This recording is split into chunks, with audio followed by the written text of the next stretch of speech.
রান্না করতে করতে একটা কথা মাথাতে এলো। আমি আমার বাবার একটা ছবি পোস্ট করেছিলাম যে বাবার হাত ভেঙে গেছে। তো তোমরা সেখানে অনেকেই প্রশ্ন করেছো যে বাবার হাতটা কিভাবে ভাঙলো। তো তোমাদেরকে বলা হয়নি যে বাবার হাতটা কিভাবে ভাঙলো। ওই যে আমার বাবার একটু পাকামো আছে, পাকামো মানে কি নিজে নিজে সমস্ত কাজ করবো, কাউকে দিয়ে করাবে না। তো কি হয়েছে ব্যাপারটা, আমাদের সিঁড়ির ঘরে যে জানালাটা রয়েছে, মানে বাপের বাড়ির সিঁড়ির ঘরে যে জানালাটা, ওটা প্রচন্ড টাইট হচ্ছিল, বন্ধ করতে গিয়ে না আটকাচ্ছিল। তো বাবা কি করেছে, পিছন দিক দিয়ে গেছে, পিছন দিকে গিয়ে জানালার পিছনে একটা লেবু গাছ ছিল আর হাই চপ্পল পড়ে গেছিল। তো লেবু গাছে পা দিয়ে আর জানালার ওই লকটার মধ্যে তেল দিতে গেছে, আর ব্যাস পা পিছলে, বৃষ্টির সময় পা পিছলে পুরো নিচে পড়েছে আর হাত এরকম বেন্ড হয়ে গেছে, তবে ভাঙেনি হাতটা। হাতের একটা হাড় পুরো এরকম তলার দিকে বসে গেছিল। তো সেটাকেই হসপিটালে নিয়ে যাওয়া হয়েছিল, সেট করেছে, সেট করে প্লাস্টার করে দিয়েছে।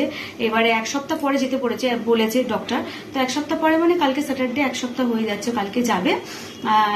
মানে রবিবার হয়েছিল আর কালকে শনিবার হচ্ছে, যাবে। ডক্টর কি বলে দেখবে। প্রথমে তো ওটাকে এক্সরে করবে, এক্সরে করে যদি দেখে যে ঠিকঠাক আছে তাহলে প্লাস্টার রিমুভ করে দেবে, আর যদি দেখে যে না এখনো ঠিক হয়নি তাহলে প্লাস্টারটা 1 মাস রাখতে হবে। এই হচ্ছে ব্যাপার। তো তোমরা অনেকেই জিজ্ঞাসা করেছো, তো সবাইকে আলাদা আলাদা করে উত্তর দেওয়ার থেকে আমার মনে হলো যে একটা ভিডিও করে পোস্ট করে দিই, তোমরা সবাই দেখে নেবে। তোমরা অনেকেই প্রশ্ন করেছো যে বাবার হাতটা ভাঙলো কি করে। তো আজকের কমেন্টগুলো দেখছিলাম, আমি দেখতে দেখতে মনে পড়লো যে যা, কাউকে তো রিপ্লাই দেওয়া হয়নি, তো আজকে রিপ্লাই দিয়ে দিলাম। আর এখন না একটু ব্যস্ত হয়ে পড়েছি, কারণ আমার ছেলে স্কুলে যাওয়া স্টার্ট করেছে, ইয়েস্টারডে থেকে স্কুলে যাওয়া স্টার্ট করেছে, মানে হচ্ছে বৃহস্পতিবার থেকে।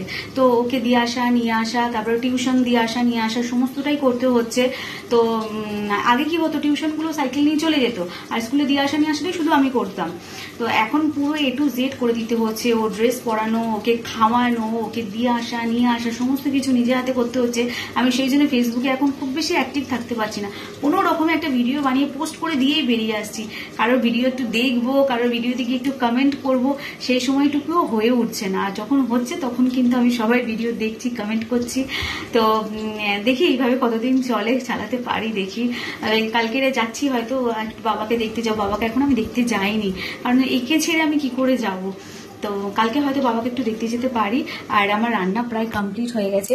আজকের রান্না কি করেছি দেখাবো, ব্যাক ক্যামেরায় দেখাচ্ছি। এই দেখো, আজকের হচ্ছে এই কাতলা মাছ দিয়ে, লাউ শাকের ডাঁটা দিয়ে, ঝিঙে দিয়ে, আলু দিয়ে একটা ঝোল করেছি।